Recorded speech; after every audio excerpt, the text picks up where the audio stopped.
I repeat, it's better to be poor and sleep on the street than to be a false prophet living in a mansion, coming with a convoy. How do you know the security? That David Oyedepo is of God. I submit to you, is of God. I submit to you that God really called him. I submit to you that he's an evangelist call of the Lord. But because when evangelists are not taught by apostles, they make mistakes. So he took the oil.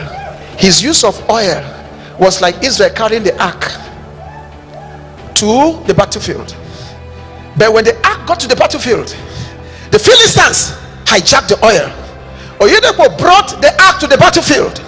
Charlatans, sorcerers, thieves hijacked the oil, and they move from oil to water, from water to Goliath stone, to brooms, to apple, to coke. They have used coke.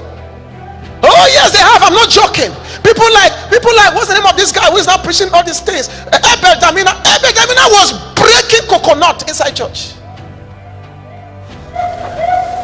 The ark was hijacked by the Philistines. Who are the Philistines in the Bible? Sorcerers, diviners. Diviners took it.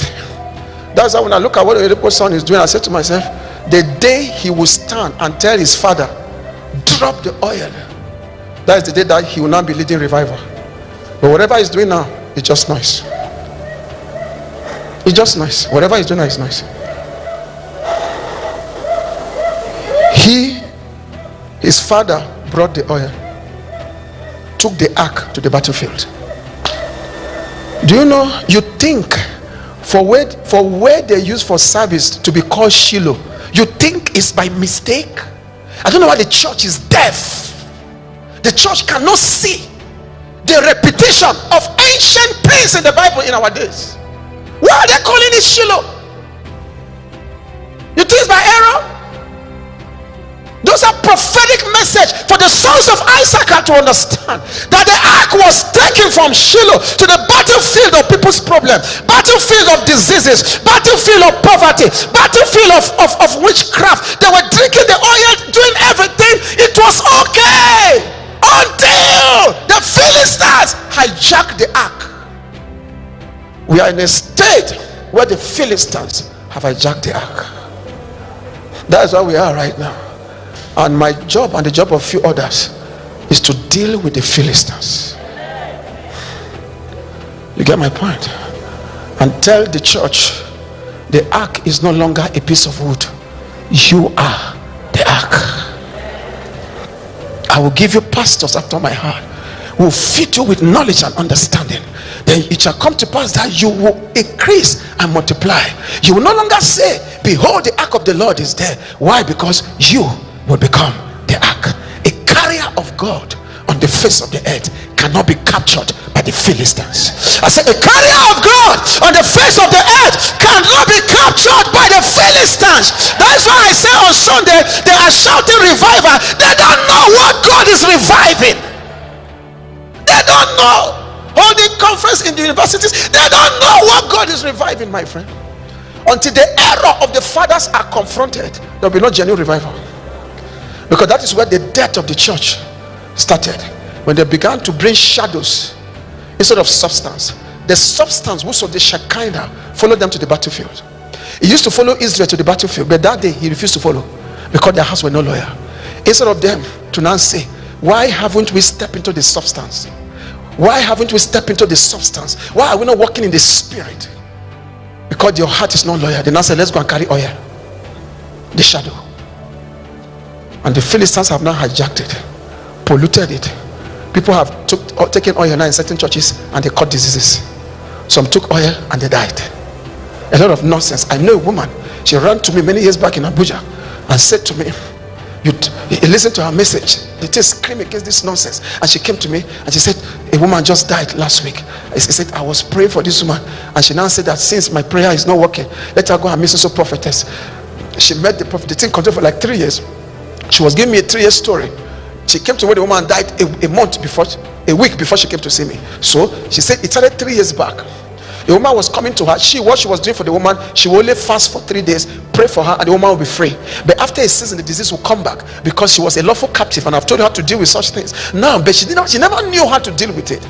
So she now said, when the woman now saw that it was coming back, she now went to a prayer house to meet a prophetess, and she goes there, and the prophetess now said that you have to raise an altar. She now said, how much? 30,000 naira. Then it was money, so she will bring 30,000 to the prophetess will do whatever, and the disease will leave her, and they will give her oil to drink. Disease will leave her. After about some months, it will come back. The prophet will say, raise again, because your sacrifice have to be higher than the one of your enemies. And she will give 30,000. So the last 30,000 she gave, she went, gave the money. The prophetess now said, there's a special oil I got from Israel, and gave her the oil to drink.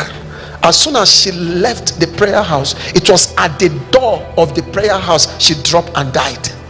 And the prophetess escaped with her disciples, and they left her body there. This is not a story. I witnessed it. I witnessed the woman who saw it. Listen carefully. The Philistines have hijacked it. Our job is to tell the church, wake up. You are the ark. Are you understanding me? But for us to be able to function in that capacity, loyalty must get back to our hearts. Without loyalty, you will remain with the shadows. Write it boldly. Without loyalty, you will remain where? With the shadows. You cannot enter the substance. You cannot enter the substance. Without loyalty, you remain in the shadows. You can't enter the substance. You remain in the shadows. Check all oil using churches. Do you see serious minded Christians there? They are all governed by the money they are looking for. To them, Christianity is money. When you don't have money, you are not born again. When you don't have money, you don't have fame, you don't have fortune, you are not born again. You could be a drunk, an adulterer, and anything. So long as you have money, you are born again. Your tithe is fat, you are born again. In another word, you may not be loyal towards God, but when you have money, you are loyal. The bride of Christ know it is imperfect. So what he's doing now is washing her by the washing of water by the word. You get my point? So there are liars among us, there are thieves among us, there are charlatans, there are sorcerers among us in the bride of Christ. So but the totality of everything is the bride of Christ. Now the bride of Christ, we can say, is ugly. It has been mixed. It has lost she has lost her shape. She's mixed, she's dark, she's not yet putting on the beautiful garment. Now the bridegroom is the one to permit you to talk to the bride. That is, those who talk to the bride are called the friend of the bridegroom.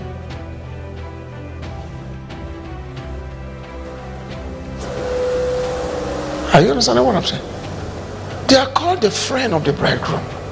But some of these guys who are talking for the bride of Christ and talking to the bride of Christ, they are not friends of the bridegroom.